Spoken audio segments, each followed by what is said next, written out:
Hello और नमस्कार दोस्तों, अनअकैडमी पे आपका स्वागत है।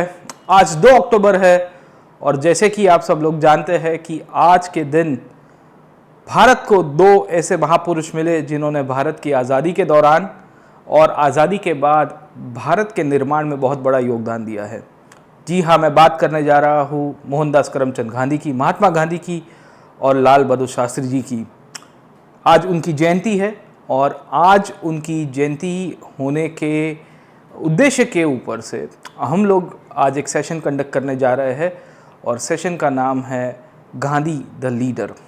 गांधी एक लीडर के रूप में कैसे उभर भी आए, गांधी जी का आज़ादी के आंदोलन में कैसे योगदान रहा है, किस तरह से गांधी एक सत्याग्रही के लीडर के रूप में अल्टीमेटली एक मास लीडर के रूप में उभर के आए, उसके ऊपर भी चर्चा रहेगी।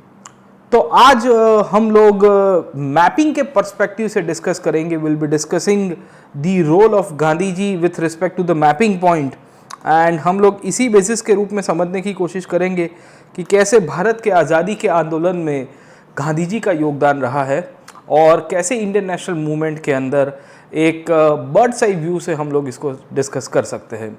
तो चलिए शुरू करते हैं। शास्त्री जी के ऊपर एक और सेशन लेने की इंटेंशन है हमारी, तो भविष्य के आगे के क्लासेस के अंदर will be taking a bird's eye view of Shastri ji as well. आज इन दोनों महान आत्माओं को हमारी तरफ से एक प्रणाम है और एक छोटा सा प्रयत्न है to make you understand about the Gandhian movements with respect to mapping. India के लार्जेस्ट लर्निंग प्लेटफॉर्म पे आपका स्वागत है। मेरा नाम प्रतीक नायक है। मैं पिछले 8 साल से हिस्ट्री, आर्ट एंड कल्चर पढ़ा रहा हूँ। साथों साथ अनअकैडमी प्लस के प्लेटफॉर्म के ऊपर भी I teach history, art and culture. ये जो प्लेटफॉर्म है हमारा, जहाँ पे हम यूट्यूब के थ्रू कनेक्ट हो पा रहे हैं, इस चैनल का उद्देश्य यही है कि आपको हिस्ट्री, कल्चर की और बहुत सारी इंपॉर्टेंट टॉपिक्स की जानकारी दी जाए विथ रिस्पेक्ट टू मैपिंग। तो उसको ही हम लोग शुरू करेंगे। बट शुरू करने से पहले अगर आप हमारे साथ हमारे लाइव क्लासेस में जुड़ना चाहते हैं तो ज़रूर से जुड़ सकते हो। डिस्क्रिप्शन बॉक्स के अंदर हमारे सब्सक्रिप्शन के बारे में आपको इन्फॉर्मेशन मिलेगी। ब्रीफली आपको बता देता हूँ कि हम लोग यहाँ पे बहुत सारे कोर्सेज कंडक्ट कराते हैं। यूपीएससी सिविल सर्विस में हमारा बहुत ही फंटास्टिक रिजल्ट भी रहा है। इंडिया के टॉप मोस्ट एजुकेटर्स यहाँ पे टीच करते हैं अलग अलग सब्जेक्ट्स को। मैं भी हिस्ट्री, आर्ट एंड कल्चर पढ़ाता हूँ और भी एजुकेटर्स है। आप हमारे टेलीग्राम चैनल्स, कम्युनिटी प्रोफाइल्स के ऊपर ज्वाइन कर सकते हो, हमारे कोर्सेज के बारे में जानकारी ले सकते हो। सब्सक्रिप्शन लेने के लिए ज़रूर से आप ये कोड को यूज़ कर सकते हो जिसे हम कहते हैं PN Live, जहाँ से आपको मैक्सिमम डिस्काउंट भी मिल जाएगा। आप आइकॉनिक सब्सक्रिप्शन लीजिए, प्लस सब्सक्रिप्शन लीजिए, it is up to you, but you can take the subscription and आपकी जो प्रिपरेशन है उसको एक और कटिंग एज दे सकते हो। I also teach UPSC optional by the way, okay, history optional. तो अगर आप हिस्ट्री ऑप्शनल पढ़ना चाहते हो या कोई भी ऑप्शनल पढ़ना चाहते हो, एंथ्रोपोलॉजी है, पॉल साइंस है, ज्योग्राफी है, we have got plethora of optionals available on the Unacademy application. आप उसको भी ज्वाइन कर सकते हो। उसके लिए भी आप अलग से सब्सक्रिप्शन ले सकते हो, या मैं तो कहूँगा कि कॉम्बो सब्सक्रिप्शन ले लीजिए सो दैट आपको पूरी की पूरी कॉम्प्रिहेंसिव तैयारी एक ही बेसिकली सब्सक्रिप्शन के थ्रू हो जाएगी। अदर देन दिस, आप में से बहुत सारे विद्यार्थियों की एक क्वेरी थी कि सर हमको नोट्स चाहिए अनअकैडमी की। तो नोट्स चाहिए, तो अगर आपको नोट्स चाहिए तो you can use this platform for just having the physical notes. और इसके लिए आप ये नंबर के ऊपर कॉल कर सकते हो। आपको कोई क्वेरी होगी तो they will be able to help you out as well. हमारी नई बैचेस शुरू हो गई है। इनफैक्ट अभी 2 दिन पहले ही एक लेटेस्ट बैच शुरू हुई है जहां अनअकैडमी के टॉप 5 एजुकेटर्स ये बैच के अंदर इंक्लूडेड है। मैं, Mrinal sir, Sudarshan sir, Siddharth sir and Pavneet sir अलग अलग सब्जेक्ट स्पेशलिस्ट है। आप ज़रूर से ये बैच के अंदर भी ज्वाइन करिए। अदर दिस, हमारी टेस्ट सीरीज़ है। आप मेंस की टेस्ट सीरीज़ लिख रहे हो, ऑप्शनल की टेस्ट सीरीज़ लिख रहे हो, उसमें भी आप अनअकैडमी का सब्सक्रिप्शन ले सकते हैं। सब्सक्रिप्शन लेने के लिए आपको यही कोड का उपयोग करना है जिसे हम लोग कहते हैं PN Live to get the maximum discount. We have got some scholarship offers going on. In fact आज हमारा एक टेस्ट हुआ करता था जो लाइव टेस्ट के रूप में था हिस्ट्री के ऊपर से। अगर आप उसके अंदर अच्छे मार्क्स लेके आओगे तो आपको स्कॉलरशिप मिलेगी 50% की। इस प्रकार की रिकरिंग स्कॉलरशिप हम लोग कंडक्ट कराते हैं, आप इसके अंदर भी ज्वाइन कर सकते हैं। बाकी आपको कोई भी डाउट्स चाहिए, डाउट्स है सब्जेक्ट्स को लेके, यूपीएससी की तैयारी को लेके, तो हमारे यहाँ पे वीडियो सॉल्यूशंस भी अवेलेबल है, आप इसका भी उपयोग कर सकते हो। तो ज़रूर से हमारे साथ जुड़िए। हमारे यूपीएससी सिविल सर्विसेज की जो पोर्टफोलियो है बहुत ही वास्ट है, बहुत ही एक्सपीरियंस टीचर है। आप कहीं से भी अपनी तैयारी शुरू कर सकते हो और इनफैक्ट आपको लोन फैसिलिटी भी अवेलेबल है with 0% EMI। Yes exactly sir, ठीक है। हमारी टीम आपको हेल्प कर देगी। आपको कोई भी क्वेरी होगी इसके रिलेटेड तो they will be able to help you out for the same as well. खैर, हम लोग शुरू करते हैं आज के सेशन को, जिसे हम लोग कहते हैं गांधी द लीडर सर, है ना, कि what makes Gandhi the leader. Gandhi ji को लीडर किसने बनाया, कैसे बनाया, मूल तो कहानी यही है सर, ठीक है। Who makes Gandhi ji the leader और what makes Gandhi ji the leader, है ना। गांधी को लीडर किसने बनाया है, कैसे है, किन परिस्थितियों के द्वारा बनाया है, कौन सी घटनाओं के द्वारा बनाया है, उन सब के ऊपर हम लोग एक बर्ड्स आई व्यू लेंगे। तो what I can do is कि मैं आपको थोड़ा मैपिंग वाला पॉइंट भी करवाता रहूँगा। मैपिंग परस्पेक्टिव इसके लिए क्योंकि मेरा ये मानना है कि आप जितना मैपिंग के थ्रू हिस्ट्री को पढ़ेंगे उतना ही आपको मज़ा भी आएगा पढ़ने में और आपकी अंडरस्टैंडिंग भी बढ़ेगी, है ना। तो ज़रूर से जुड़िए हमारे साथ। आप कुछ नहीं तो आप एक एम्प्टी मैप ले सकते हो, you can make an empty map, या आप भारत का मैप ले सकते हो, इंडिया का मैप, क्योंकि गांधी जी के ज़्यादातर मूवमेंट्स जो है वो इंडिया सेंट्रिक ही थे। खैर कुछ मूवमेंट आप देखोगे तो गांधी जी के द्वारा अफ्रीका के अंदर भी हुए हैं। खैर उसकी भी थोड़ी बहुत हम लोग डिटेल में डिस्कशन करेंगे। मुझे आपको ये बताना है कि गांधी जी को लीडर किसने बनाया है सर, ठीक है। बहुत सारे सवाल यहाँ से आते हैं कि what makes Gandhi ji the leader sir, ठीक है। Why Gandhi emerge as a leader sir, ठीक है। How Gandhi emerge as a leader, okay. तो ये बहुत सारे सवाल आपको ये मिलेंगे, व्हाट, वाई, हाउ, 5W+1H के अप्रोच के साथ हम लोग इसको देख सकते हैं। तो इन मुद्दों के ऊपर हम आपके साथ ये संवाद रखने की शुरुआत करते हैं। गांधी जी के अंदर बचपन से तो कोई नेतागिरी के ऐसे कोई गुण तो थे नहीं सर। आप देखोगे तो एक सामान्य रूप से जो व्यक्ति का बचपन चलता है वैसे गांधी जी के साथ भी रहा है सर, ठीक है। तो मूलतः से हम लोग शुरू करेंगे गांधी जी के बर्थ ईयर से कहानी, और अल्टीमेटली इनके मृत्यु और मृत्यु के बाद भी उनकी असर कैसे रही है उसके ऊपर भी हम लोग चर्चा करेंगे। अब आप देखिए कि जब हम लोग गांधी जी की बात करते हैं तो इनका जन्म मूलतः से एक जगह के ऊपर होता है गुजरात में, जिसे हम लोग कहते हैं पोरबंदर सर, है ना। पोरबंदर अगर आप देखोगे मैप के अंदर तो आपको कहीं यहाँ पे देखने को मिलेगा सर, ठीक है।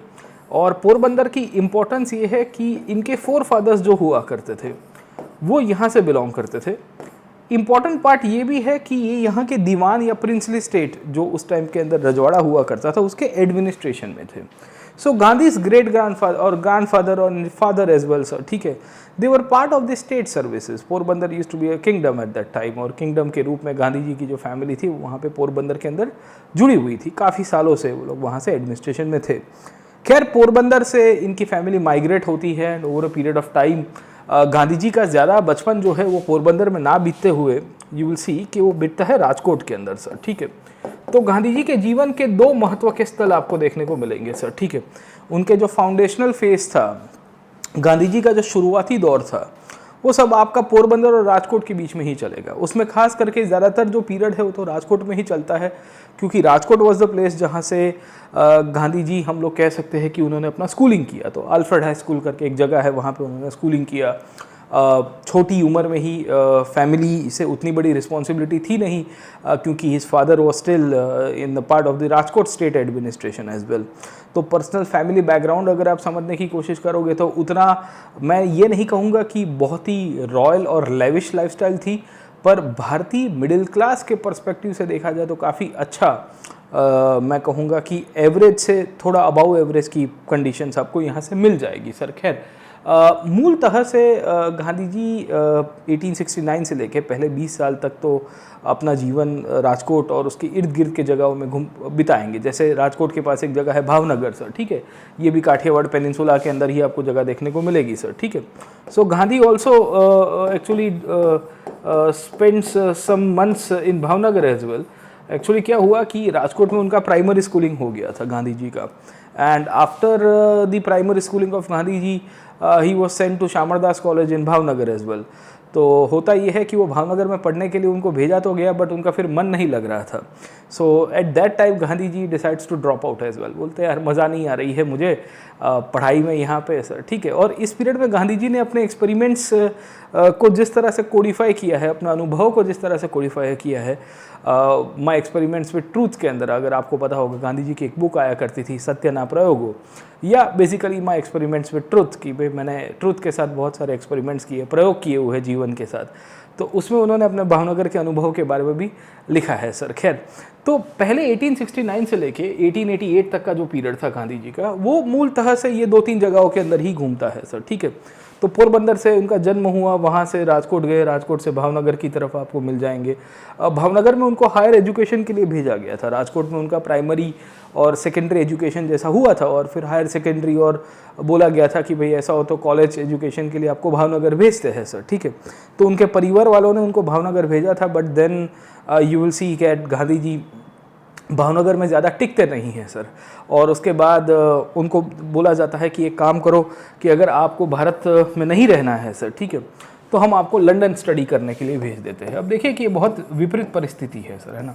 1880 का भारत, 1888 का इंडिया, ये इंडिया के समय में हम लोग ये कह सकते हैं कि भारतीय लोगों के अंदर विदेशों को लेके या विदेश में जाने को लेके काफ़ी सारे, बहुत सारी नेगेटिव थॉट्स इन्वॉल्व हुआ करते थे। आपको भी पता होगा कि लोगों को जब बाहर भेजा जाता था पहले के पीरियड के अंदर, सो उनके लिए एक ओपिनियन ये बनता था कि ये व्यक्ति बाहर जाके बदल जाएगा, ये व्यक्ति शायद कन्वर्ट हो जाएगा, या ये एक ऐसी पर्सनालिटी के रूप में है जिसे कह सकते हैं कि भाई खाने पीने में इन्होंने कुछ ना कुछ गलत चीज़ें उपयोग की होगी, या इनका धर्म भ्रष्ट हो जाएगा, ऐसी बहुत सारी चीज़ें थी। तो गांधी जी की समाज के अंदर उनका बॉयकॉट भी हुआ था। आपको ये जान के हैरानी होगी, but Gandhi actually faced an boycott within his family and the social organisations because the society was so we can say kind of an institution that was quite orthodox in nature, और because orthodox होने के कारण उनका काफ़ी बहिष्कार हुआ। खैर Gandhi was able to manage it out, क्योंकि उनकी फैमिली बहुत ही, मैं कहा कि दीवान फैमिली हुआ करती थी सर, ठीक है। तो उनके फादर दीवान हुआ करते थे, तो ऑब्वियस था कि उतना कोई रेजिस्टेंस समाज के द्वारा नहीं किया गया है सर, ठीक है ना। But somehow he goes to London. London जाने के बाद करीबन 4-1 साल तक लंदन में निकालेंगे, 4 से 5 साल के बीच में सर, ठीक है। सो फ्रॉम 1888-1889 सर, ठीक है, करीबन 1892 तक गांधी जी अपना समय जो है वो लंदन के अंदर निकालते हैं, इंग्लैंड में निकालेंगे प्रिसाइसली सर, ठीक है। अब मोटे मोटे तौर के ऊपर हम थोड़ा बहुत इसकी चर्चा करते हैं कि उनका जीवन इंग्लैंड में कैसा रहा है सर। अब देखिए कि अब भारत से उस पीरियड के अंदर इंग्लैंड की तरफ जाना, मतलब वो तो एक बहुत बड़ी मैं कहूँगा कि टफ टास्क हुआ करती थी सर, ठीक है। By that time the Suez canal had already opened up, है ना। तो यू विल फाइंड कि काफ़ी सारे 2 प्रकार के रूट्स आपको मिलेंगे। एक तो साउथ अफ्रीका होते हुए लोग जाते थे, and they used to cross the Atlantic and then they used to go to England sir, ठीक है ना, इस तरह से। या दूसरा एक रूट यूँ भी निकल के आ गया था कि भाई चलो आप मेडिटेरियन से होते हुए सुएज होके आप यहाँ से मिडल ईस्ट से होते हुए अल्टीमेटली भारत की तरफ आएंगे सर, ठीक है। तो दोनों रूट ऑपरेशनल थे। Gandhi was able to go to London because of his well family conditions, उनकी फैमिली की कंडीशंस थोड़ी अच्छी थी, इसके लिए वो लंदन जा पाए सर। खैर, अब लंदन जाने के बाद उनका जीवन आगे चलता है। वी विल फाइंड कि काफ़ी सारे अंग्रेज़ी बन गए थे सर। भारत में आपने ये देखा होगा कि काफ़ी भारतीय बाहर जाते हैं सर, ठीक है। तो बाहर जाने के बाद होता है कि वो क्या कहते हैं कि स्प्रिंग छूट जाती है, स्प्रिंग उछल जाती है। जितना एक स्प्रिंग थियरी आती है ना सर, कि जितने आप स्प्रिंग को दबाओगे उतनी उछलेगी, तो गांधी जी के साथ भी ये हुआ। तो गांधी जी भी जब इनिशियली लंदन पहुँचे तो काफ़ी अंग्रेज़ी वातावरण में रहे, और इसके कारण उनके जीवन के अंदर उन्होंने बहुत सारी इंग्लिश लाइफ जी। इंग्लिश लाइफ का मतलब क्या था सर, ठीक है, ये वो लाइफ थी जो एक नॉर्मल इंडियन कल्पना करता है कि मैं वेस्ट में जाऊंगा। जैसे आज की तारीख के अंदर भी आपने देखा होगा कि पश्चिमीकरण के प्रभाव के कारण, वेस्टर्नाइजेशन की इम्पैक्ट के कारण काफ़ी बड़ी संख्या के लोग ऐसा एस्पायर करते हैं कि हम पश्चिम में जाएंगे और पश्चिम में जाके वहाँ के जैसे लोगों के जीवन जिएंगे। तो गांधी जी ने भी वेस्टर्न अटायर पहनते थे, सूट बूट पहना करते थे, वहाँ के लोगों के साथ उनके संवाद रहे हैं।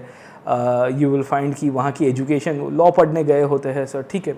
एंड वी विल फाइंड कि काफ़ी सारा उन्होंने इंग्लिश लाइफ जी, वेस्टर्नाइज्ड लाइफ मैं कहूँगा सर, ठीक है। तो ये वो पीरियड था जब गांधी जी अपना वेस्टर्न पर्सपेक्टिव से वी विल सी दैट काफ़ी इन्फ्लुएंस हो चुके थे, है ना। वो काफ़ी उससे प्रभावित हो चुके थे वेस्टर्नाइजेशन से, ओके। और इनका जीवन जो था वो वेस्टर्नाइजेशन के पर्सपेक्टिव से आप समझने की कोशिश करोगे तो काफ़ी इन्फ्लुएंस आपको मिलेगा सर, है ना, लंदन के अंदर से। तो पहली बात तो इनकी वेस्टर्नाइजेशन में थी। खैर, उस पीरियड में वेस्टर्नाइजेशन जब एक्सेस हो जाता है ना व्यक्ति के साथ, है ना, तो गांधी जी के साथ भी ये हुआ कि पहले 1-2 साल तो वो बहुत ही पश्चिमी जीवन जीते हैं सर, ठीक है। बट देन उसके बाद उनको समझ में आया कि ये रियलिटी नहीं है लाइफ की, this is not the reality of life. हमें जो सिखाया जा रहा है, ये जो है ना 5 दिन काम करो और 2 दिन पैसा उड़ा के आओ, उस पीरियड के अंदर कैपिटलिज्म का दौर था सर। और पूरे विश्व में England eight that time was one of the biggest capitalist countries, जो इकोनॉमिकली प्रोग्रेस बहुत कर रहा था और उसने अपनी वैल्यू सिस्टम को पूरी तरह से बदल दिया था। गांधी जी के भी खुद के मूल्य जो थे वो पश्चिमी बन गए थे, पर उनको 1-2 साल में ही समझ में आ गया, लंदन के इनिशियल सालों में ही, कि मैं जो अपना जीवन जी रहा हूँ, मुझे जिस प्रकार से ये मतलब है ना चकाचौंधी जो दिखाई दे रही है, ये रियलिटी नहीं है, this is not the reality of life, है ना। सो होता क्या है कि गांधी जी को ये चीज़ समझ में आ रही थी कि मुझे जो जीवन दिखाई दे रहा है वो रियलिटी नहीं है, और इसके कारण ही वो थोड़ी बहुत चीज़ें इग्नोर करना शुरू करते हैं, खास करके पश्चिमी जीवन के अंदर से।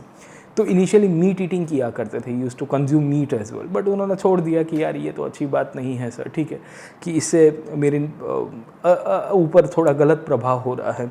तो 1891-92 के आसपास के पीरियड में ये भारत की तरफ वापस आता है, तो करीबन 4 साल इंग्लैंड में रहते हैं सर, ठीक है। खैर ये वो दौर था इंग्लैंड के अंदर जब कांग्रेस बन चुकी है, और कांग्रेस के अंदर मॉडरेट लीडरशिप का नाम आपने सुना होगा सर, ठीक है। और दादा भाई नौरोजी इसी पीरियड के अंदर अगर आप समझोगे तो एक मेंबर ऑफ पार्लियामेंट भी बन चुके थे सर, है ना। तो he became the first MP in the British parliament. आपको ये जान के हैरानी होगी कि गांधी जिस पीरियड के अंदर लंदन में रह रहे थे, तब भारतीय मूल के एक व्यक्ति वहाँ ब्रिटेन की संसद में बैठे हुए आपको मिलेंगे सर, उसी साल, मतलब जब गांधी जी का भारत की तरफ वापस आना हुआ तब की ही मैं बात कर रहा हूँ। तो नौरोजी साहब का आपको नाम पता होना चाहिए, कंट्रीब्यूशन पता होना चाहिए कि what has been the contribution of Dadabhai Naoroji when it comes to the Indian history as well sir. खैर तो गांधी जी 1892 के आसपास के पीरियड में वापस आए, 91 के एंड में आ गए थे प्रिसाइसली। 92 की शुरुआत में इन्होंने बॉम्बे नाम की जगह से अपनी प्रैक्टिस शुरू की सर, है ना। तो 1892 में he comes back to India sir, ठीक है ना। 1892 में तो वो भारत आ जाते हैं सर, ठीक है, बहुत इंटरेस्टिंग कहानी में। एंड भारत आके इन्होंने बॉम्बे नाम की जगह से अपनी प्रैक्टिस शुरू की, क्योंकि लॉयर बन के आए थे, लंदन से पढ़ के आए थे। इनको ऐसा था कि मैं बॉम्बे जाके अपनी प्रैक्टिस करूँगा और अपनी जो है रोजी रोटी है उसको चलाऊंगा। बाय दैट टाइम उनकी शादी हो चुकी है सर, ठीक है। So had already married to Kasturba as well, है ना। तो उनकी तो बहुत ही यंग एज में शादी हो चुकी थी, तो करीबन 1880s की शुरुआत में तो उनकी कस्तूरबा से शादी हो गई थी। मतलब हार्डली वॉज 15 ईयर्स के आसपास की एज आपको मिलेगी। तो he had family responsibilities as well, उनकी पारिवारिक और वैवाहिक जीवन की भी जिम्मेदारियाँ हुआ करती थी उनके ऊपर। तो वो बॉम्बे में वापस आए सर, ठीक है। And he comes back to Bombay. Bombay में आके उन्होंने अपनी प्रैक्टिस शुरू की।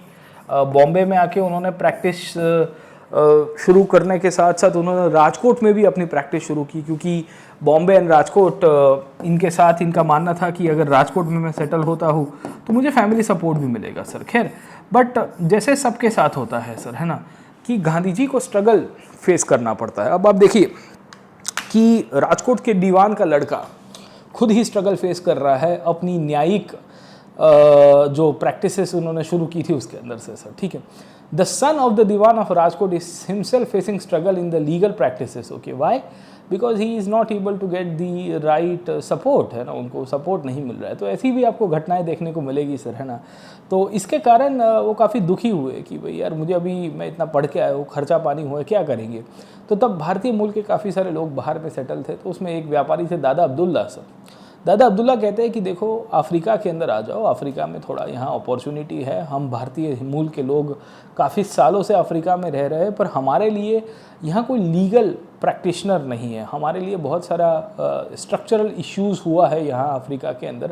There are structural issues that has been created for the Indian community and उनके लिए कोई प्रश्न सॉल्यूशन करने वाला नहीं है। तो आप हम अफ्रीका के अंदर आके कुछ करवा सकते हो तो ज़्यादा ठीक रहेगा। तो इस तरह से गांधी जी 1 महीने के लिए अफ्रीका गए होते हैं इनिशियली। कितने महीने के लिए? 1 महीने के लिए।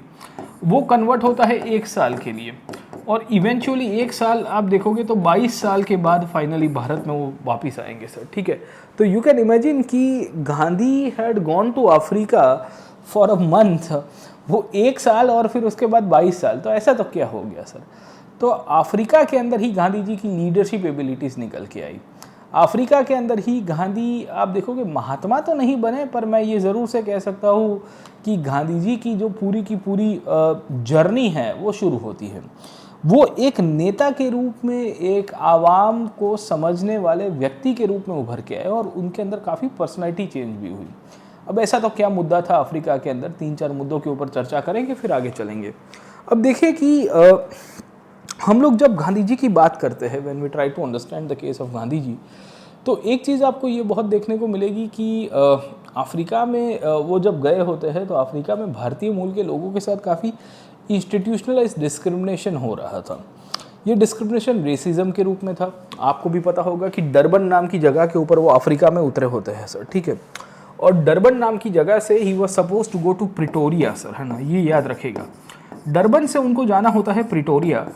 प्रिटोरिया जब जा रहे होते हैं ट्रेन में बैठ के, तो उनकी ट्रेन की जर्नी बहुत ही दुखद रहती है, क्योंकि फर्स्ट क्लास के अंदर ट्रेन के अंदर बैठे हुए थे गांधी जी और उनको ट्रेन के डब्बों से उतार दिया जाता है। क्यों उतार दिया जाता है? तो उसके पीछे का कारण ये था कि भाई वो एक मुल्की, या मैं कहूँगा कि वाइट स्किन के व्यक्ति नहीं थे। इनकी जो चमड़ी का कलर था ये गोरा नहीं था। और अफ्रीका में उस पीरियड के अंदर नस्ल भेद, जिसे हम लोग रेसिज्म कहते हैं आज की तारीख में, वो उस पीरियड में बहुत ही एक्टिव था। तो गोरे लोगों की सरकार थी, of the white, for the white and by the white. वो कहते कैसे अलाउ करेंगे। गांधी ब्रिटेन में पढ़ के आए थे, ब्रिटेन में उनके साथ उतना भेदभाव नहीं हो रहा था, पर अफ्रीका में हो रहा था। Africa was also part of the British empire. South Africa के अंदर ब्रिटिश कॉलोनीज और ब्रिटिश सेटलमेंट हो चुका है सर, ठीक है। उसके बावजूद भी यू विल फाइंड कि इस प्रकार का इंस्टीट्यूशनलाइज स्ट्रक्चरल डिस्क्रिमिनेशन उनको फेस करना पड़ा। खैर, डरबन से प्रिटोरिया जाते समय एक जगह के ऊपर उनको उतार दिया गया था। वो जगह का नाम है पीटरमैरिट्सबर्ग, ये याद रखिएगा। पीटरमैरिट्सबर्ग इज़ अ प्लेस जहाँ गांधी जी को ट्रेन से फेंक दिया जाता है। रात को उनको एक कमरा, क्योंकि वो रात के टाइम ट्रैवल कर रहे थे, तो उनको होटल का एक रूम भी नहीं मिलता है। इतनी ख़राब परिस्थिति उनकी हुआ करती थी। खैर, बात आगे गई गांधी जी को लेके। गांधी जी ने अफ्रीका में इंडियन कम्युनिटी के लिए सवाल उठाया। इंडियन ओपिनियन जैसे संस्थाएं बनाई हैं। वी विल फाइंड कि नताल इंडियन ओपिनियन जैसे न्यूज़पेपर था, नताल इंडियन कांग्रेस नाम की एक संस्था की स्थापना की थी और अफ्रीका में 4 बहुत जटिल मुद्दे उठाए। ये वो मुद्दे थे जो भारतीय समाज को लेके काफ़ी प्रश्न में थे। जैसे कि एक मुद्दा हुआ करता था एशियाटिक रजिस्ट्रेशन एक्ट का, जो पहला मुद्दा आप देख रहे हो यहाँ पे सर, ठीक है। ये वो मुद्दा है जो गांधी जी को एक लीडर के रूप में उभर के लेके आएगा। कारण ये था कि उस पीरियड में अफ्रीकन सरकार ने कानून पास करके ये बताया कि भारतीय मूल के जितने भी लोग हैं, मूल तो एशियाटिक पर उसमें भारतीय सबसे ज़्यादा थे, तो जितने भी भारतीय मूल के लोग हैं जो अफ्रीका में रह रहे हैं, साउथ अफ्रीका में, उनको एक आई कार्ड कैरी करना है, उनका अंगूठा लगाना है, फोटोग्राफ उनका उसके ऊपर से होगा, मतलब एक काइंड ऑफ आप देखोगे तो आईडी प्रूफ के रूप में से। और वो खाली भारतीयों के लिए था और पुलिस कभी भी उसको चेक कर सकती है, नहीं होगा तो आपको डिपोर्ट कर दिया जाएगा। ये तो बहुत गलत चीज़ थी। तो गांधी जी ने इसका विरोध किया, कहा कि भाई ये तो ना चलाओ उसको। और ना चलाने के कारण गांधी जी ने इसको ये भी कहा और लोगों को भी मोटिवेट किया कि हम इसके ऊपर सत्याग्रह करेंगे। So we will make sure कि भाई एक ऐसा मूवमेंट हम लोग चलाने की कोशिश करेंगे जहाँ पे हमारे राइट्स को लेके बात हो सर, है ना। Asiatic registration act one of the earliest movement जो गांधी जी ने रेस किया था उस पीरियड के समय पे। खैर, गांधी जी अफ्रीका के अंदर जो इनिशियल पीरियड में थे वो प्रो ब्रिटिश थे सर, है ना। प्रो ब्रिटिश का मतलब ये था क्योंकि वो मॉडरेट से थोड़े बहुत इन्फ्लुएंस हुए थे और उनकी जो राजनीति थी वो भी मॉडरेट्स के जैसी हुआ करती थी। मूलतः से आप समझने की कोशिश करोगे तो एक पॉलिटिक्स के अंदर अप्रोच आता है जिसे हम लोग कहते हैं कि नरम दलीय अप्रोच, एक ऐसा अप्रोच जिसके through Gandhi ji in fact British empire से लॉयल रह के उनके सामने प्रश्न उठा रहे थे। तो इनिशियली कुछ सालों में उनका मॉडरेट अप्रोच रहा है, जहां उनको ब्रिटिश एम्पायर के सामने सीधे सीधी लड़ाई नहीं करनी थी पर मुद्दों को लेके लड़ाई थी। तो जैसे एक एशियाटिक रजिस्ट्रेशन एक्ट था, या अफ्रीका में इंटरस्टेट माइग्रेशन का सवाल आ गया। इंटरस्टेट माइग्रेशन का सवाल ये था कि अफ्रीका में एक राज्य से दूसरे राज्य में जाना है तो उसके लिए आपको परमिशन लेनी पड़ेगी माइग्रेशन के लिए। तो सरकार ने मना कर दिया कि भारतीय लोगों को हम लोग इंटरस्टेट माइग्रेट नहीं करने देंगे, आप जहाँ पे आए हो वहाँ पे ही रहेंगे। गांधी कहते हैं कि ये कैसे चलेगा, है ना, मजबूती का नाम महात्मा गांधी है सर, ऐसे थोड़ी चलने देंगे। तो उन्होंने एक मार्च किया जिसे हम लोग कहते हैं ट्रांसवाल मार्च, है ना। Transvaal is a state in Africa, तो बहुत ही सिग्निफिकेंट मार्च रहा है वहाँ पे। तो ये भी एक बहुत बड़ा सिग्निफिकेंट टास्क उन्होंने वहाँ पे उठाया। वैसे ही अफ्रीका की एक सरकार के द्वारा, उनकी सुप्रीम कोर्ट के द्वारा एक कानून पास किया गया जिसे हम लोग कहते हैं सीएल जजमेंट। ये जजमेंट के थ्रू अफ्रीका की सरकार ने और सुप्रीम कोर्ट ने ये कानून के अंदर ये प्रस्ताव दिया कि आज के बाद खाली और खाली क्रिश्चियन राइट्स और क्रिश्चियन रीति रिवाज से जो शादियाँ हुई है उसी को ही मान्य गिना जाएगा, बाकी सारी मैरिजेस को इनवैलिड कर दिया जाएगा। गांधी कहते हैं कि ये भी गलत चीज़ है, this is also wrong thing, this should be protested upon. And इस बेसिस के रूप में सीएल जजमेंट को भी उन्होंने प्रश्न उठाया कि भाई ये तो हम तो हिंदू है, कोई मुस्लिम है, कोई पारसी है, अफ्रीका में बहुत सारे लोग रह रहे थे, तो उसके कारण भी एक लीडरशिप के रूप में उभर के आए। साथों साथ भारतीय मजदूरों के ऊपर एक टैक्स लगाया जाता था जिसे हम लोग कहते हैं पोल टैक्स। जो इंडेंचर लेबर्स हुआ करते थे, जो यहाँ से मजदूरी करने अफ्रीका में गए थे, उनके साथ कॉन्ट्रैक्ट किया जाता था उनके मालिकों के द्वारा 5 साल, 7 साल, 10 साल, 15 साल का। जब तक वो कॉन्ट्रैक्ट होता था तब तक मजदूर कहीं बाहर नहीं काम कर सकते थे, उनको मालिकों के साथ ही काम करना पड़ता था, प्लांटेशन सेक्टर में, अफ्रीका की माइनिंग सेक्टर में। और इस बेसिस के रूप में उनकी जो तनख्वाह आती थी उसके ऊपर सरकार टैक्स लेती थी। अब देखो, मजदूरी बेचारे ऑलरेडी फंसे हुए हैं, उनको आप परेशान कर रहे हो और उनके ऊपर आपने पोल टैक्स लगाया है सर। तो गांधी जी ने उसका भी प्रश्न उठाया। और साथों साथ गांधी जी बेसिकली एक एंटी इमिग्रेशन बिल को लेकर भी सवाल उठाते हैं, क्योंकि इंडियंस को रोक दिया गया था कुछ सालों के लिए कि अफ्रीका में हम आपको एंट्री नहीं करेंगे सर, ठीक है। तो बहुत सारे प्रश्न गांधी जी के वहाँ पे रहते हैं। गांधी जी यहाँ अफ्रीका के अंदर ही आश्रम्स की स्थापना करेंगे जो भविष्य के अंदर साबरमती या वर्धा या सेवाग्राम आश्रम के रूप में और कार्यरत होगा जब वो भारत आएंगे सर, ठीक है। तो होता क्या है कि Gandhi will be working in multiple facets of Africa. He took up social issues, he took up political issues, he took up economic issues, he took up issues which were related to the laborers, okay. तो एक multi dynamic approach उनका Africa के अंदर रहा है।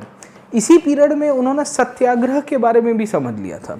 Actually होता क्या है कि टॉल्स्टॉय, जो उस पीरियड के बहुत ही ख्यातनाम लेखक हुआ करते थे, उनके साथ उनका संवाद हुआ था। और उनका जब संवाद हुआ था तो उसके बाद उन्होंने ये समझ में आ गया कि जब तक आखिर के व्यक्ति का विकास ना हो जाए तब तक हमको उसके लिए कार्यरत करना पड़ेगा। अनटू दिस लास्ट कहते हैं sir, the last person of the society we should be concern about him और हर सर, ठीक है। तो इस पीरियड में काफ़ी सारे प्रश्न उठे। गांधी जी को उस पीरियड में गोपाल कृष्ण गोखले का सहारा भी मिलता है सर, तो ऐसी भी आपको कहानी मिलेगी। तो जो गांधी अफ्रीका के अंदर गए थे एक मॉडरेट पॉलिटिशियन के रूप में, जो प्रो ब्रिटिश हुआ करते थे, मैं तो कहूँगा कि प्रो गवर्नमेंट हुआ करते थे। आपको जान के हैरानी होगी कि गांधी जी अफ्रीका के अंदर जब थे तो 1899 में एक लड़ाई हुई थी जिसे हम लोग कहते हैं बोयर वॉर। ये बोयर वॉर के दौरान वी विल फाइंड कि Gandhi ji will be supporting the government as well. Africa में एक युद्ध होता है जिसे हम लोग कहते हैं बोर युद्ध, वो डच और ब्रिटिश के बीच में हुआ था। यूरोपियन कॉलोनाइजर्स के बीच में ही अफ्रीका के अंदर लड़ाई हो गई होती है। इसको गांधी जी सपोर्ट करते हैं ब्रिटिश पर्सपेक्टिव से, और वो कहते हैं कि हम, गांधी जी बेसिकली उस पीरियड में एक एम्बुलेंस की सेवा चलाते हैं, तो जितने भी जख्मी सैनिक हुआ करते थे, सोल्जर्स हुआ करते थे, उनके लिए एम्बुलेंस ट्रीटमेंट और वो देने का काम भी करेंगे सर। तो ऐसे आपको एक से अधिक मुद्दे दिखेंगे, आपको एक से अधिक प्रश्न दिखेंगे जो गांधी जी के द्वारा उठाए गए हैं, खास करके अगर आप देखिए तो अफ्रीका के अंदर। तो अफ्रीका में हुआ ये कि गांधी एक नेता के रूप में और मैच्योर हुए और परिपक्व हुए। अफ्रीका में उनको जो अनुभव हुआ है उसमें मल्टी डायनामिक अनुभव हुआ है, एक से ज़्यादा लोगों को उनके साथ एक लीडरशिप एबिलिटी उनकी डेवलप हुई है। उनको ये भी समझ में आ रहा था कि किन मुद्दों पे लोग मेरा विरोध करेंगे, किन मुद्दों पे लोग मेरा सपोर्ट करेंगे, because that time the situation many times he had compromise with the government as well, कि जब उनको लग रहा था कि आंदोलन इससे बड़ा नहीं होगा। इस बेसिस के रूप में गांधी जी अफ्रीका के अंदर एक नेता के रूप में उभर के आ गए थे। गोपाल कृष्ण गोखले जो गांधी जी के गुरु हुआ करते थे, उन्होंने गांधी जी को इनवाइट किया था कि आप वापिस आ जाइए। खैर गांधी जी एक दो दफ़ा बीच में आए थे, जैसे 1902 के आसपास की कहानी है, 1901 की कहानी है, कलकत्ता सेशन में गांधी जी आए होते हैं। 1909 में वो लंदन भी गए होते हैं। 1909 में भारतीय कम्युनिटी उनको फेलिसिटेट कर रही होती है, और लंदन से जब वो अफ्रीका वापस जब ट्रैवल कर रहे थे तब उन्होंने अपनी एक किताब लिखी जिसका नाम था Hind Swaraj. Hind Swaraj was a book written by Gandhi ji, अगर आपको जानकारी होगी। ये हिंद स्वराज में उन्होंने कल्पना की थी कि भारत कैसे आज़ादी के बाद लगेगा, है ना, कि what is the true meaning of Swaraj for India. Okay, तो इससे भी हमको समझ में आ रहा है कि गांधी जी न्यूज़पेपर्स के थ्रू, अपने आर्टिकल्स के थ्रू, अपनी बुक्स के थ्रू लोगों को बताने की कोशिश कर रहे थे कि what is the idea of India all about sir. खैर, बात आगे चली है। गांधी जी का जीवन 1915 तक ऑलमोस्ट अफ्रीका में रहेगा, 14 के ट्रांजिशन तक, है ना, क्योंकि तब तक वर्ल्ड वॉर की शुरुआत हो चुकी थी। वो वाया ब्रिटेन होके फाइनली 1915 में वो भारत में आते हैं और यहाँ से ही यू विल फाइंड कि गांधी जी की जो जर्नी है वो इंडिया के अंदर शुरू होती है। अब इंडिया की जो जर्नी है उनकी बहुत ही अलग प्रकार की रही है। अलग प्रकार की इसके लिए क्योंकि गोपाल कृष्ण गोखले ने इनको कहा था कि आप भारत में आ तो गए हो, पर हम चाहते हैं कि आप भारत को पहले समझो सर, है ना। तो इनिशियली ये बॉम्बे नाम की जगह के ऊपर उतरते हैं, क्योंकि Bombay used to be the biggest port in the western side, जैसे यहाँ कलकत्ता की साइड के अंदर आपको था। और बॉम्बे से थोड़े टाइम के बाद he will be going to Ahmedabad sir, है ना। और यहाँ से ही अहमदाबाद में आके इन्होंने अपना सबसे पहला आश्रम की शुरुआत की। ये आश्रम 1915 की शुरुआत में खोला गया था। आपको पता होगा कि 9 जनवरी को गांधी जी भारत में आ चुके हैं, he has come back to India. इसी को ही हम लोग आज की तारीख में प्रवासी भारतीय दिवस के रूप में भी सेलिब्रेट करते हैं, क्योंकि ऑलमोस्ट 20-22 साल अफ्रीका के अंदर रहने के बाद जब ये बेसिकली वापस आए, तो इस दिवस को सेलिब्रेट करने के लिए आज की तारीख में जितने भी NRI कम्युनिटीज़ है उनको याद करने के लिए भारत सरकार प्रवासी भारतीय दिवस के रूप में भी उसको मनाती है सर। खैर, ये बॉम्बे रुकते हैं, बॉम्बे से फिर अहमदाबाद जाएंगे। अहमदाबाद में अहमदाबाद की मिल मालिक जो मजदूर या इंडस्ट्रीज़ हुआ करती थी, उसके ओनर हुआ करते थे the Sarabhai family. Yes, exactly, Vikram Sarabhai की जो फैमिली है वो, उन्होंने गांधी जी को यहाँ पे कोचरब नाम की जगह में इन्होंने सबसे पहले आश्रम की स्थापना की।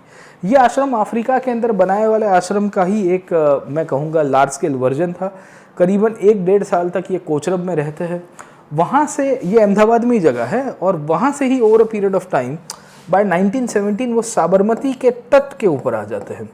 और इसके लिए गांधी जी के अहमदाबाद में 2 आश्रम बनते हैं, एक कोचरब में बनेगा, याद रखेगा, और दूसरा साबरमती के अंदर बनेगा। एक कोचरब में बनेगा, दूसरा साबरमती में बनेगा। ये हमारे लिए दोनों इंपॉर्टेंट है सर, ठीक है। ये शुरुआती दौर था गांधी जी का। गांधी जी उस पीरियड में भारत दर्शन कर रहे होते हैं, भारत के अलग अलग कोने में जा रहे होते हैं। क्यों भारत दर्शन कर रहे थे? क्योंकि ये वो दौर था जब भारतीय आज़ादी का आंदोलन चालू था और गोखले साहब ने उनको कहा था कि आप जाइए भारत के अंदर घूमिए। खैर, गांधी जब आए तब भारत में होम रूल करके एक आंदोलन चालू हो चुका था, पर गांधी जी ने कहा है कि नहीं, मुझे इसके अंदर पार्टिसिपेट नहीं करना है। ये होम रूल एनी बेसेंट और बाल गंगाधर तिलक के द्वारा चलाया जा रहा था। आपने इतिहास की किताबों के अंदर पढ़ा भी होगा सर। खैर, तो ये शुरुआती दौर है गांधी जी का। 1917 में उन्होंने एक छोटा आंदोलन भी किया, खास करके अगर आप देखोगे तो उसे इंडेंचर्ड लेबर के रूप में पहचानते हैं।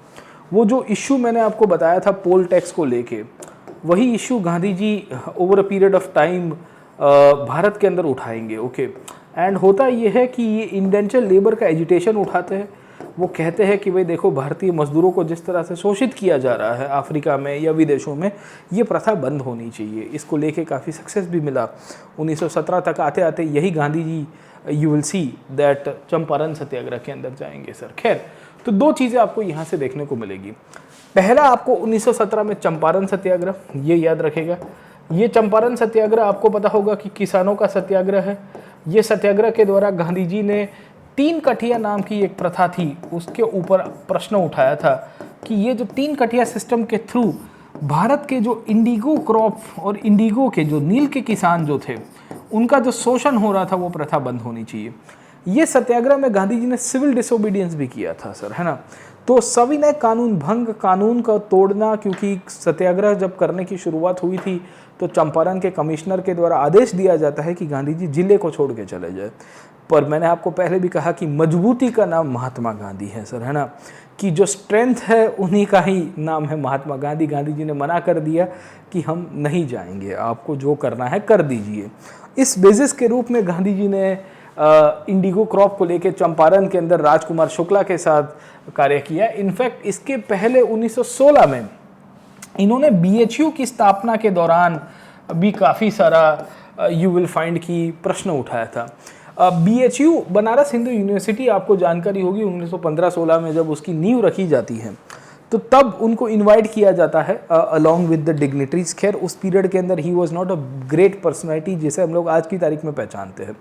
तो उन्होंने BHU की फाउंडेशन के समय पे बहुत ही प्रश्न वाली स्पीच निकाली ब्रिटिश साम्राज्य को लेके, ब्रिटिश शासकों को लेके, और आयरन ये थी कि आगे ही आपके गवर्नर भी बैठे हुए थे सर, है ना।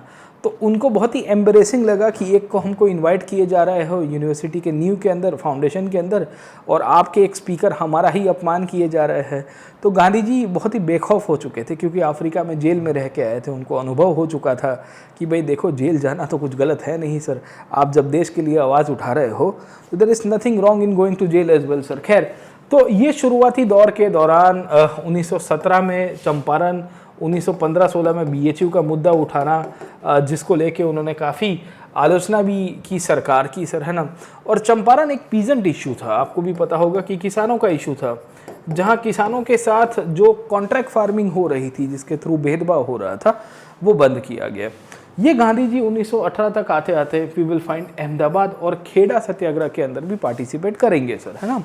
तो अहमदाबाद और खेड़ा सत्याग्रह दोनों के दोनों नज़दीक में ही है। खैर अहमदाबाद डिस्ट्रिक्ट और खेड़ा डिस्ट्रिक्ट आप देखोगे तो हार्डली 30-40 किलोमीटर्स का डिस्टेंस आपको मिलेगा।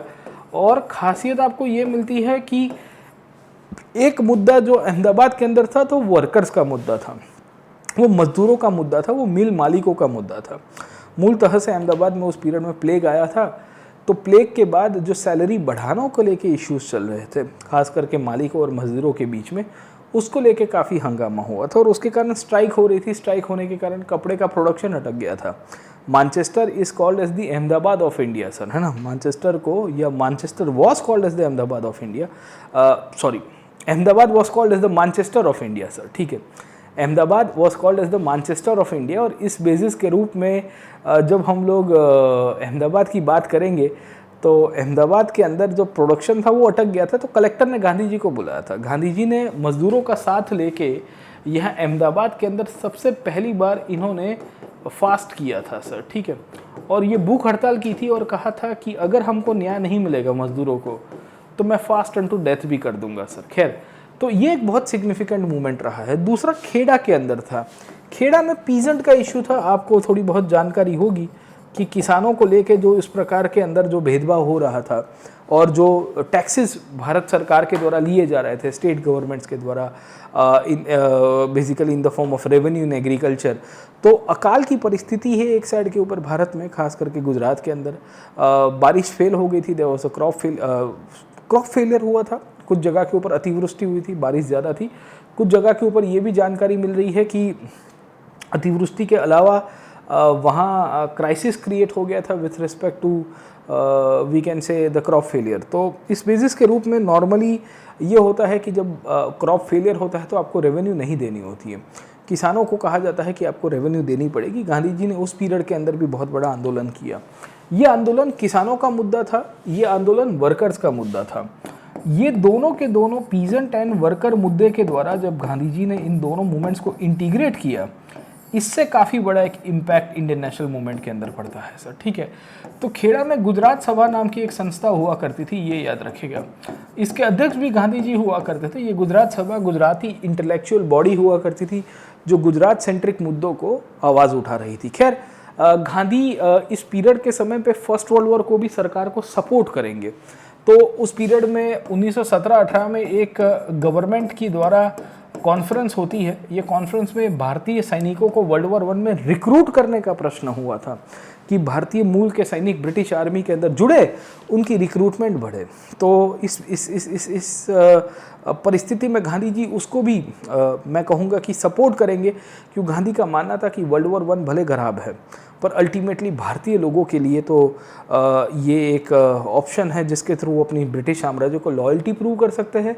हो सकता है कि भविष्य के अंदर ये जो पूरा का पूरा भारत की आज़ादी का संग्राम है उसको एक नई दिशा भी मिल सकती है। खैर बात आगे चली, 1919-1920 तक आते आते गांधी जी एक नए आंदोलन की तरफ चलेंगे जिसे हम लोग कहते हैं रॉलेट एक्ट, है ना। ये रॉलेट एक्ट का इम्पोर्टेंस ये है कि ब्रिटिश सरकार के द्वारा जब वर्ल्ड वॉर 1 ख़त्म हुआ, ये वर्ल्ड वॉर 1 के बाद ऑटोमेटिकली भारत में जो लॉ एंड ऑर्डर की परिस्थिति थी उसको काबू में करने के लिए इन्होंने कानून पास किया और कहा गया कि without any appeal, without any वकील, विदाउट एनी दलील सर आपको अरेस्ट कर दिया जाएगा बाय द गवर्नमेंट, है ना। तो गांधी इस पीरियड के समय पे बॉम्बे के अंदर थे। उन्होंने भारत के अंदर हर एक लोगों को कहा कि हमको इसका प्रोटेस्ट करना है। इन्होंने बेसिकली एक बॉडी बनाई जिसका नाम था सत्याग्रह सभा, नहीं याद रखेगा। और सत्याग्रह सभा के जितने भी अनुयायी थे इन सबको कहा कि आप आइए हमारे साथ इसका प्रोटेस्ट कीजिए। ये प्रोटेस्ट के रूप में गांधी जी बॉम्बे से लेके पंजाब जाने वाले होते हैं। पर आपको भी पता है कि पंजाब में क्या हुआ था सर। और 13 अप्रैल 1919 के दिन जब जलियांवाला बाग का कांड हुआ तो गांधी जी को लगा कि मेरे से बहुत बड़ी गलती हुई है, क्योंकि मैंने ही लोगों को मोटिवेट किया था रॉलेट एक्ट के विरोध में आंदोलन करने के लिए। इस बेसिस के रूप में गांधी जी अपनी गलती को स्वीकारते हैं और कहते हैं कि मैंने एक बहुत बड़ा हिमालयन ब्लंडर कमिट किया है। मैंने इतनी बड़ी गलती की है जिसके कारण हिमालय की जैसी चोटी या हिमालय की जैसी पहाड़ी इतनी बड़ी गलती मेरे से हो गई है। खैर, गांधी उसके बाद एक और मुद्दा उठाते हैं जिसे हम लोग कहते हैं नॉन कोऑपरेशन मूवमेंट का, जो खिलाफत के मुद्दे के साथ जुड़ा हुआ था। गांधी जी को लग रहा था कि भाई यहाँ जो खिलाफत का मुद्दा है इसको लेके हम मुसलमानों को भी साथ में लेके आ सकते हैं। और इसी के कारण गांधी जी ऑल इंडिया खिलाफत कमेटी की रचना करते हुए, उनके साथ कांग्रेस खिलाफत कमेटी की रचना करते हुए, जो आपके यहाँ पे अली बंधु थे उनके साथ जुड़ने की शुरुआत करेंगे। तो मौलाना मोहम्मद अली और मौलाना जौहर अली के साथ वो बात करते हैं। वो कहते हैं कि चलिए हम आपके साथ काम करने के लिए तैयार भी है सर, ठीक है। तो इस बेसिस के रूप में गांधी जी ने खिलाफत का मुद्दा उठाया। खैर, काफ़ी कंट्रोवर्शियल प्रश्न रहा है। क्या उनके द्वारा ये प्रश्न उठाने के कारण भारत की जो ओवरऑल पॉलिटिकल इश्यूज थे वो उसमें कोई बाहर का प्रश्न आया, क्योंकि खिलाफत का मुद्दा भारत के साथ नहीं जुड़ा हुआ था। खैर, Gandhi ji over a period of time non cooperation movement चलाते हैं। नॉन कोऑपरेशन मूवमेंट में ऑल इंडिया टूर का बहुत बड़ा एक सिग्निफिकेंट एस्पेक्ट रहा है, क्योंकि जब नॉन कोऑपरेशन मूवमेंट हुआ तो गांधी एक लीडर के रूप में उभर के आए और ऑलमोस्ट भारत के काफ़ी सारे विस्तारों में टूर करेंगे। ये टूर चलते चलते चलते अगर आप समझने की कोशिश करोगे तो पहुंचती है मदुरई के अंदर। मदुरई एक ऐसी जगह है जिसने गांधी जी को चरखे से, या मैं कहूँगा कि खादी से लंगोट के ऊपर ला दिया। गांधी इसके पहले स्वदेशी के वोकल रहे हैं। गांधी जी का मानना था कि हमको स्वदेशी वस्तुओं का उपयोग करना चाहिए और स्वदेशी के अंदर हमको कपड़ा जो है वो खादी का पहनना चाहिए। मदुरई के अंदर जब गांधी जी विजिट करते हैं तो उनकी एक गरीब परिवार के साथ संवेदना एक मीटिंग होती है। मीटिंग में ये परिवार ने कहा कि सर हमको खादी भी अफोर्ड नहीं हो पाती है। गांधी जी को लग रहा था कि देखिए, अगर ये भारत का व्यक्ति, सबसे एंड में रहा हुआ व्यक्ति, इसको खादी अफोर्ड नहीं हो पा रहा है तो मैं कैसे इसको स्वीकार सकता हूँ। गांधी जी उसके बाद एक शाल, एक ड्रेपरी और एक खादी लंगोट पहन के पूरा जीवन बिताता है। उसके पीछे का कारण ही ये था सर। खैर, बात आगे चली। गांधी जी 1922 के बाद 2-3 साल तक जेल में रहते हैं, क्योंकि सरकार के द्वारा उनके ऊपर एक प्रेशर बनाया गया था, क्योंकि गांधी जी ने सरकार के अगेंस्ट में लिखा था। तो पुणे के अंदर आया हुआ येरवड़ा जेल है, येरवड़ा जेल, वहाँ पे उनको जेल में डाल दिया जाता है करीबन 1924 तक। ऐसे तो 6 साल तक उनको जेल हुई थी, but then he was release because of his ill health. वो बीमार हो गए थे, बीमारी के कारण सरकार उनको रिहा करती है और कहती है कि भाई चलिए आप थोड़ा सरकार के विरुद्ध में मत कुछ करिएगा आंदोलन के रूप में। खैर, गांधी जी उसके बाद काफ़ी कंस्ट्रक्टिव वर्क करते हैं। ये कंस्ट्रक्टिव वर्क में कांग्रेस की एक ऑर्गेनाइजेशन के रूप में जो संस्थाकीय निर्माण है वो भी करने की उन्होंने कोशिश की है। उनका ये मानना था कि कांग्रेस एक संस्था के रूप में एक ऐसी संस्था है जिसको रिफॉर्म करने की आवश्यकता है। तो 1920 में ही जब नॉन कोऑपरेशन मूवमेंट चल रहा था तभी इन्होंने इनफैक्ट है ना इसको रिफॉर्म भी किया था। इनफैक्ट नॉन कोऑपरेशन मूवमेंट का एक सिग्निफिकेंट पार्ट ये भी है कि गांधी जी ये चाहते थे कि नॉन वायलेंस के रूप में ये मूवमेंट चलना चाहिए। बट हुआ क्या कि गांधी जी ने जब ये देखा कि लोग यहाँ पे हिंसा के रूप में आंदोलन कर रहे हैं, और चौरी चौरा के अंदर आपको भी पता होगा कि 1922 के अंदर जब ये घटना बनती है और पुलिस स्टेशन को फूंक दिया जाता है, तो गांधी कहते हैं कि भाई it's better to stop the non cooperation movement. खैर, नॉन कोऑपरेशन मूवमेंट रोका गया था from a place called as Bardoli, याद रखिएगा सर, ठीक है। Bardoli is a place in Gujarat, South Gujarat के अंदर, और 1922 के फरवरी के अंदर गांधी जी यहाँ पे ही थे। इसको बारडोली रिजोल्यूशन के रूप में भी पहचानते हैं सर, ठीक है। तो मैं आपको इम्पोर्टेंट लोकेशंस करवा रहा हूँ, जैसे आपको मदुरई के बारे में अभी मैंने आपको बताया कि मदुरई एक बहुत ही इम्पोर्टेंट लोकेशन है, क्योंकि यहाँ से ही गांधी जी ने अपने कपड़े जो थे, जो नॉर्मल सामान्य रूप से खादी के कपड़े कुर्ता और वो पहनते थे, वो भी छोड़ दिया था सर। खैर बात आगे चली। गांधी जी कुछ साल तक तो येरवड़ा में रहे, उसके बाद कंस्ट्रक्टिव वर्क किया है। 1927-28 तक आते आते वो फिर से एक्टिव होते हैं। उन्होंने मद्रास के अंदर कांग्रेस की अधिवेशन के साथ बातें भी की थी। इनफैक्ट मद्रास कांग्रेस इतना इम्पोर्टेंट रहा है क्योंकि मद्रास कांग्रेस के बैकग्राउंड में इनकी पहली बार उस पीरियड में काफ़ी बड़ी मात्रा में सुभाष चंद्र बोस जी के साथ टसल हो जाती है। अब गांधी और बोस के विचार के ऊपर अलग से एक ऐसा सेशन लेके आऊँगा। I will bring back a separate session on the ideas of Gandhi and boss, कि इनके बीच में क्या डिफरेंसेस है, इनके बीच में क्या सिमिलैरिटीज़ है, क्यों इन दोनों को हम लोग अलग अलग अप्रोचेस से देखते भी हैं सर। खैर, पर मद्रास कांग्रेस में सुभाष चंद्र बोस के द्वारा एक प्रस्ताव पास किया गया था कंप्लीट इंडिपेंडेंस का, जिसको गांधी जी रिजेक्ट कर देते हैं, क्योंकि गांधी जी का मानना था कि हम अभी इंडिपेंडेंस के पर्सपेक्टिव से नहीं बात कर सकते। ये मद्रास कांग्रेस हुई थी बिकॉज भारत में साइमन कमीशन का आगमन का एरन हो चुका था, और एक एंटी साइमन मूवमेंट के थ्रू वी विल फाइंड कि गांधी जी एक दिशा दिखाने की कोशिश करते हैं। खैर 1928 के अंदर एंटी साइमन मूवमेंट की शुरुआत, इसी पीरियड में बारडोली के अंदर इनके द्वारा सरदार वल्लभ भाई पटेल को भेजना, और वहाँ से ही बारडोली सत्याग्रह के अंदर भी गांधी जी का इनडायरेक्ट योगदान आपको मिलेगा। खैर बारडोली सत्याग्रह में ही हमको मिलते हैं सरदार, जिसे हम लोग सरदार वल्लभ भाई पटेल के रूप में भी पहचानते हैं। 1929 में नेहरू जी को कहना कि हम यहाँ पे लाहौर रिजोल्यूशन की तरफ जाएंगे। इनफैक्ट एंटी साइमन मूवमेंट के समय पे जब नेहरू कमेटी का रिपोर्ट आया, ये नेहरू रिपोर्ट के समय पे भी गांधी जी उस पीरियड में काफ़ी सारे डोमिनियन स्टेटस के फेवर में हुआ करते थे। तो ये भी दर्शा रहा है कि गांधी जी इनफैक्ट अभी भी प्रो गवर्नमेंट पर्सपेक्टिव अपनाते हैं। ये नेहरू कमेटी की जो मीटिंग होती है, ये याद रखेगा 1928 के एंड में कलकत्ता अधिवेशन के अंदर होगी, जो गांधी जी चेयर नहीं करते हैं। गांधी एक ही बार कांग्रेस के अध्यक्ष बनेंगे, वो मैं आपको बता देता हूँ। वो 1924 के अंदर बनते हैं, 1924 में, और 1924 में बनता है बेलगांव कांग्रेस के अंदर। ये आपको पता होना चाहिए, you should know the Belgaum Congress. He became the first and the only time the president of Congress. Okay, Congress के अध्यक्ष एक ही बार बनेंगे बेलगांव में। वो आपको आइडिया रहना चाहिए कि गांधी जी का कांग्रेस के प्रेसिडेंट के रूप में कहाँ कहाँ रोल प्ले रहा है। खैर 1930 में गांधी जी ने सिविल डिसोबीडियंस मूवमेंट की शुरुआत की। ये सिविल डिसोबीडियंस मूवमेंट आपको भी पता होगा कि शुरू हुआ है अहमदाबाद में साबरमती से, और साबरमती से आज के साउथ गुजरात दांडी में जाने की शुरुआत होगी, और वहाँ से ही इसी को ही दांडी मार्च कहते हैं। ये बेसिकली 250 किलोमीटर के आसपास का एक पूरा जर्नी था, और वो बेसिकली गांधी जी 12 मार्च से शुरू करेंगे, 14 अप्रैल के दिन पहुँचेंगे दांडी के, और फिर वहाँ से ही वो नमक का कानून तोड़ेंगे। नमक की कहानी कैसे हुई उसके ऊपर कभी बाद में बात करेंगे। यहाँ से ही सिविल डिसोबीडियंस मूवमेंट का एक इम्पैक्ट मिलेगा। खैर गांधी जी इसके बाद फिर से अरेस्ट कर दिए गए।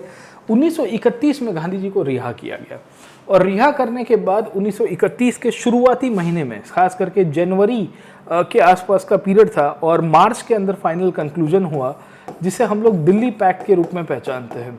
ये दिल्ली पैक्ट, ये इसी को ही गांधी इरविन पैक्ट के रूप में भी कहेंगे, जिसके थ्रू गांधी जी ने सिविल डिसोबीडियंस मूवमेंट को स्टॉप किया था। खैर इसके बाद गांधी जी जाते हैं लंदन के अंदर सेकेंड राउंड टेबल कॉन्फ्रेंस के अंदर पार्टिसिपेट करने के लिए, या राउंड टेबल कॉन्फ्रेंस की सेकेंड मीटिंग में पार्टिसिपेट करने के लिए। दूसरी मीटिंग हुई थी, ऐसे 3 मीटिंग होती है। वापिस आते हैं, लंदन में कुछ होता नहीं है, ब्रिटेन की रानी के साथ इनकी मीटिंग होने वाली थी, पर जिस तरह से कपड़े पहन के वो जाते थे तो प्रोटोकॉल के विरुद्ध में माना गया। इसके लिए गांधी जी ने कहा कि मैं नहीं मिलूंगा। खैर गांधी जी फिर 2 साल जेल में रहे। ये जेल के दौरान ही इनकी बाबा साहेब आम्बेडकर के साथ भी एक संवेदना और एक चर्चा हुआ था, और वो चर्चा था पुणे पैक्ट के पर्सपेक्टिव से। ये पुणे पैक्ट वही पैक्ट था जहां आपके यहाँ पे जो डिप्रेस क्लासेस थे उसको सेपरेट इलेक्टोरेट्स देने की बात हुई, और गांधी जी ने कहा था कि हम इसका विरोध करते हैं, हम नहीं देना चाहते हैं, हम इसमें से कुछ रास्ता निकालेंगे। खैर गांधी जी 1932-35 के बाद थोड़े ठंडे हो गए थे, कांग्रेस से भी रिटायर हो जाते। वो कहते हैं कि अब मुझे फुल टाइम मेंबरशिप नहीं करनी है, मैं कुछ और आश्रम बनाऊंगा, कंस्ट्रक्टिव वर्क करूंगा। 1935-36 तक आते आते ये वर्धा नागपुर के पास आई हुई जगह है, वहाँ पे ये चले जाएंगे सेंट्रल इंडिया में, क्योंकि इनका मानना था कि यहाँ पे बात करने से और यहाँ पे अपना आश्रम चलाने से ज़्यादा ठीक रहेगा। ये वर्धा में इन्होंने अपनी आश्रम को साबरमती के बाद सेकेंड टाइम खोल दिया। साबरमती का आश्रम उन्होंने 1930 में छोड़ दिया था सर, जो 1917 में उन्होंने स्थापित किया था। खैर बात आगे चलती है। गांधी जी 1939 में एक और सत्याग्रह करेंगे, जिसे हम लोग कहते हैं राजकोट सत्याग्रह। ये राजकोट सत्याग्रह अपने ही राज्य के सामने उनका सत्याग्रह था। आप देखिए कि वो वहाँ के दीवान के लड़के हुआ करते थे, उन्होंने ही अपने राजा के विरुद्ध में बेसिकली एक सत्याग्रह किया था, जो राजकोट स्टेट के अंदर एडमिनिस्ट्रेटिव और पॉलिटिकल रिफॉर्म्स की मांग करने को लेके था सर। खैर बहुत इंटरेस्टिंग है, कभी डिटेल के अंदर पढ़ेंगे। 1939 में ही गांधी जी एक और बार चर्चा में आए, जिसे हम लोग त्रिपुरी क्राइसिस के रूप में पहचानते हैं। ये वो क्राइसिस है जो सूरत के पास, सेंट्रल इंडिया में जबलपुर के पास होती हैं। और ये क्राइसिस की सिग्निफिकेंस ये है कि इसमें भी इनका फिर से चर्चा हुई सुभाष चंद्र बोस के साथ, क्योंकि गांधी जी के द्वारा अपने नॉमिनेटेड उनके फॉलोअर पी सीतारामैया को कांग्रेस की अध्यक्ष के चुनाव में हरा दिया गया। आप देख रहे होंगे कि आज की तारीख में अभी कांग्रेस के चुनाव हो रहे हैं, कांग्रेस के प्रेसिडेंशियल इलेक्शंस। कांग्रेस में पहले सालाना प्रेसिडेंशियल इलेक्शंस होते थे। सुभाष चंद्र बोस उस पीरियड में 1939 में 38 में भी सुभाष चंद्र बोस अध्यक्ष थे, वो प्रेसिडेंट बनते हैं। और उसके कारण त्रिपुरी नाम की जगह के अंदर कांग्रेस में काफ़ी हंगामा हो गया कि कैसे गांधी जी के शिष्य और गांधी जी के शागिर्द, जिनको गांधी जी के नाम से वोट मिलना था, वो खुद हार गए। सादी भाषा में सुभाष चंद्र बोस ने गांधी जी को हरा दिया था। खैर गांधी जी उसके बाद भी अपनी आगेवानी करते हैं। 1940 से 47 के बीच में जब वर्ल्ड वॉर 2 की शुरुआत हुई, 39 में ही शुरू हो गया था। खैर वहाँ से भी हमको ये पता चलेगा कि गांधी जी का कॉन्ट्रीब्यूशन कंटिन्यू रहता है। खास करके वर्धा नाम की जगह से ही इंडिविजुअल सत्याग्रह की शुरुआत करवाना, जहां व्यक्तिगत सत्याग्रह के रूप में विनोबा भावे को आगे करना और कहना कि अभी कोई बड़ा आंदोलन नहीं कर सकते, या क्रिप्स मिशन को गांधी जी के द्वारा पोस्ट डेटेड चेक के रूप में कहना कि भाई ये तो एक तो बहुत ही बेकार डॉक्यूमेंट है, ये भारत को कोई स्वतंत्रता नहीं दिलाएगा, या ही क्विट इंडिया मूवमेंट के ऊपर गांधी जी का एक डू और डाई कहना और समझाना लोगों को कि इस बार हम नहीं करेंगे तो हम खत्म हो जाएंगे सर, है ना। ये दर्शाता है कि गांधी जी एक सत्याग्रही से कितना आगे चले गए थे, जहां लोगों को कह रहे थे कि डू और डाई करें। खैर इस पीरियड में एक तीसरा एंगल आ गया था, वो था जिन्ना। तो गांधी इसके साथ भी संवाद करने के लिए तैयार थे और कह रहे थे कि भाई देखिए, अगर कोई सॉल्यूशन आ सकता है मुस्लिम लीग के साथ बैठ के, तो मैं बात करने के लिए भी तैयार हूँ। खैर कुछ हुआ नहीं। 1946 तक आते आते भारत के अंदर फिर से वो दक्षिण भारत की टूर करने गए, अलग अलग प्रांतों में लोगों को मिलते हैं, समझने की कोशिश करते हैं, कैबिनेट मिशन के साथ इनडायरेक्टली टॉक्स में रहेंगे, पर कुछ होता नहीं है। 1947 में जब आज़ादी मिल रही थी तब गांधी दिल्ली में नहीं थे, he was fasting at Calcutta. वो उस पीरियड के अंदर आज के ईस्ट इंडिया में नाउखली नाम की जगह है, वो नाउखली आज का जो बांग्लादेश है वहाँ पे चला गया है सर, ठीक है। वहाँ पे उन्होंने फास्ट किया था। क्यों? क्योंकि वहाँ पे दंगे हो रहे थे। कलकत्ता के अंदर आए, कलकत्ता में भी दंगे हो रहे थे, वहाँ पे भी उन्होंने फास्टिंग किया, लोगों को समझाया कि आप ये क्या कर रहे हो, what you are doing in the name of humanity, आप ह्यूमैनिटी को भूल चुके हो, आपके कारण यहाँ ह्यूमैनिटी शर्मिंदगी हो गई है सर। इस परिस्थिति के अंदर गांधी जी 1947-48 में जब देश इन्फेक्ट्रिस विद डेस्टिनी सेलिब्रेट कर रहा था, तो Gandhi was trying to stop the riots, because वो चाहते थे कि भाई हम मनुष्य को शर्मिंदा ना करें सर, है ना। आखिर के अंदर गांधी जी 1948 तक आते आते शुरुआत में दिल्ली में आए। उनका प्लान तो ये था कि दिल्ली से पंजाब की तरफ जाएंगे और वहाँ पे आए हुए जो रेफ्यूजीज़ है उनको थोड़ा हूंफ दे पाए, पर आपको भी पता है कि दिल्ली में आके उनके साथ क्या हुआ सर, ठीक है। And this is how you will find कि 1948 का जनवरी का महीना, we will see that refugees की बड़ी मात्रा के अंदर भारत में एंट्री हो चुकी है। और हमको ये जानकारी मिल रही है कि गांधी जी के ऊपर एक बार पहले भी इनफैक्ट है ना किसी के द्वारा अटैक किया गया था, एक रेफ्यूजी के द्वारा। 30 जनवरी 1948 का दिन था।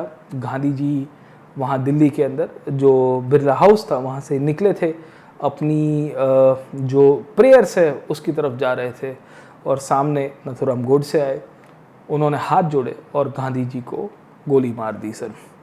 नथुराम गोडसे ने अपने इसके ऊपर अपना एक ओपिनियन दिया है। गोडसे ने बताया है कि मैंने क्यों गांधी को मारा। उनके द्वारा एक आर्टिकल लिखा गया था जो मराठी के अंदर था, बट उसका अंग्रेजी अनुवादन भी अवेलेबल है, may it please your honour करके। उसमें गोडसे ने अपना ओपिनियन बताया है। खैर, गोडसे गलत थे, वो उनका जो अप्रोच था वो गलत था। गांधी जी के साथ आपकी विचारात्मक संघर्ष हो सकता है, पर उसको आप शारीरिक रूप से कैसे कन्वर्ट करते हो वो बहुत ही गलत थी, वो जायज़ नहीं थी। खैर, गांधी जी की मृत्यु हो गई, पर गांधी जी लोगों को एक चीज़ सिखा के गए थे कि जब भी जीवन के अंदर दुविधा हो तो आप आखिर में देखे हुए व्यक्ति के बारे में सोचिए कि आपके द्वारा किया गया कार्य क्या उसके जीवन में बदलाव लेके आएगा। अगर उस व्यक्ति का चेहरा आपको याद आ गया तो आपकी जीवन की दुविधा खत्म हो जाएगी। गांधी जी मृत्यु के बाद भी अमर हो चुके हैं। गांधी जी के द्वारा दिए गए उपदेश और उनके संघर्ष से मोटिवेट होके भारत के बाहर के लोग भी मोटिवेटेड थे। 1959 के अंदर अमेरिका से आए हुए मार्टिन लूथर किंग जूनियर, जो वहाँ पे अमेरिका के अंदर अश्वेत जो ब्लैक अफ्रीकन अमेरिकन कम्युनिटी के लोग थे, उनकी राइट्स को लेके मांग चला रहे थे, उनको न्याय नहीं मिल रहा था अमेरिका की सरकार के द्वारा। 59 में Martin Luther king junior Bharat आते हैं, सिविल डिसोबीडियंस मूवमेंट और नॉन कॉपरेशन के बारे में पढ़ते हैं, समझते हैं। 5 हफ्तों के लिए पूरा ऑल इंडिया टूर किया और उससे मोटिवेट होके, उससे चीज़ें समझ के 1959 के बाद फिर से वापस आप अमेरिका जाएंगे। सेल्मा नाम की जगह से एक बहुत बड़ा आंदोलन की शुरुआत होगी। ये आंदोलन एक इतना अभूतपूर्व आंदोलन था कि 1965 तक आते आते equal rights for whites and blacks की घोषणा की जाती है। और ये मार्टिन लूथर किंग जूनियर के द्वारा जो रिफॉर्म्स लाए गए, इसी का ही परिणाम था कि 2008 में अमेरिका को एक ब्लैक अफ्रीकन अमेरिकन कम्युनिटी से प्रेसिडेंट मिला। जी हाँ, मैं बात करने जा रहा हूँ बराक ओबामा की। मार्टिन लूथर किंग बताते हैं कि had it not been his visit of India, the blacks of the African American community would not have given the due rights and respect. Gandhi ji के विचार आज की तारीख में इतनी ही सार्थकता रखते हैं जितने तब रखते थे। दुनिया के जितने भी जटिल मुद्दे हैं वो सब आपको गांधीयन पर्सपेक्टिव से उसका सॉल्यूशन मिलेगा। एक छोटा सा प्रयत्न था मेरी तरफ से आपको गांधी जी के इम्पॉर्टेंट इवेंट्स और मूवमेंट्स को हाईलाइट करवाने के लिए। अगर आपको पसंद आया है तो ज़रूर से इसको हाईलाइट करिएगा। एक और इंटरेस्टिंग सेशन के साथ आपके साथ फिर से मिलूँगा। तब तक के लिए पढ़ते रहिए। Let's crack it. जय हिंद।